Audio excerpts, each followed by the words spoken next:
Sebagaimana kita ketahui bersama bahwa Al-Quran ini adalah mukjizat yang paling mulia, yang paling berharga, yang paling istimewa dibandingkan dengan kitab-kitab yang diturunkan kepada nabi-nabi yang lain. Sungguh beruntung orang yang mendapatkan keistimewaan, orang yang mendapatkan keutamaan, orang yang mendapatkan kemuliaan di sisi Allah Subhanahu wa taala dengan cara mengamalkan dan membaca Al-Qur'an tersebut. Tetapi di dalam Al-Quran tersebut perlu kita ketahui bersama bahwa ada tata cara kita membaca Al-Quran. Ada cara kita membaca Al-Quran supaya apa? Supaya kita benar, supaya kita tepat, supaya kita mendapatkan pahala dari Allah Subhanahu wa taala. Ada salah satu pertanyaan dari salah seorang hamba Allah yang tidak mau disebutin namanya. Pak Ustadz, saya mau nanya, gimana sih hukumnya kalau kita membaca Bismillahirrahmanirrahim di surat Al-Baro'ah atau di surat At-Taubah? Nama lain daripada surat Baro'ah adalah At-Taubah ya. Apakah dianjurkan kita membaca Bismillahirrahmanirrahim di surat At-Taubah atau Al-Baro'ah? Para ulama menyebutkan di dalam kitab Bushrul Karim halaman 147 atau di dalam kitab Asy-Syamsul Munirah juz 1 halaman 262 bahwa membaca Bismillahirrahmanirrahim di awal surat Al-Baro'ah itu hukumnya adalah haram menurut Imam Ibnu Hajar. Sedangkan membaca Bismillahirrahmanirrahim di pertengahan surat Al-Baro'ah itu adalah hukumnya makruh kata beliau.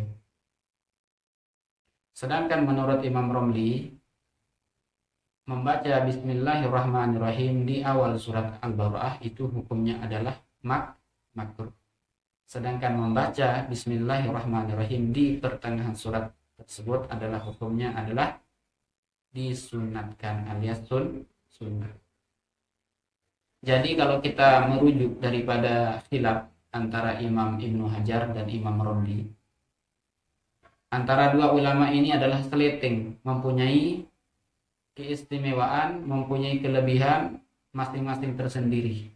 Jadi ketika ada orang yang memberikan jawaban kepada pertanyaan-pertanyaan yang dilontarkan oleh orang tersebut, ya kita kasih dua pendapat ini. Karena di antara dua pendapat ulama ini adalah mempunyai keistimewaan daripada ulama-ulama yang lain. Jadi tidak ada yang diarjahkan, tidak ada yang diunggulkan kalau terjadi khilaf perbedaan pendapat di antara dua ulama ini. Bukan hanya masalah tentang membaca Bismillahirrahmanirrahim di dalam surat Al-Baqarah saja, perbedaan-perbedaan antara Imam Ibnu Hajar dan Imam Romli. Banyak sekali terjadi khilaf dalam permasalahan-permasalahan lain antara dua ulama ini. Di dalam qunut pun juga terjadi perbedaan pendapat. Kalau qunut yang dianjurkan oleh Nabi kita Nabi Muhammad SAW yang warid, ya seperti biasanya kita baca Allahumma hdini fiman hadait ila akhirih, itu kan yang warid. Nah, itu adalah pendapat Imam Ibnu Hajar. Sedangkan menurut Imam Romli, intisari daripada qunut itu ada dua kata beliau. Yang pertama adalah ad-du'a was-sana, berdoa dan memuji Allah Subhanahu wa taala. Yang penting ada doa dan as-sana, cukup dikatakan qunut menurut Imam Romli. Nah, kalau kita cermati di antara pendapat Imam Ibnu Hajar dan Imam Romli ini selalu berbeda pendapat. Tetapi ada dalam permasalahan-permasalahan yang lain mereka sepakat tidak berbeda pendapatnya. Tetapi kalau kita menemukan pendapat di antara Imam Ibnu Hajar dan Imam Romli itu berbeda pendapatnya, mana yang kita pilih, mana yang kita ikutin? Ya, tidak ada yang lebih diunggulkan, tidak ada yang lebih dimenangkan, mau ngikut pendapatnya. Salah satunya nggak jadi masalah. Selama di dalam komunitas kelompok tersebut mengamalkan pendapat Imam Ibnu Hajar, ya kita harus mengikuti pendapat Imam Ibnu Hajar walaupun kita mengikuti pendapat Imam Romli. Karena apa? Karena kita menghormati pendapat komunitas tersebut. Begitu juga dengan kelompok komunitas yang lain mengikut pendapat Imam Romli, kita harus mengikuti pendapat Imam Romli walaupun kita sebenarnya mengikuti pendapat Imam Ibnu Hajar. Kenapa? Karena kita menghormati komunitas yang mengikuti pendapat Imam Romli.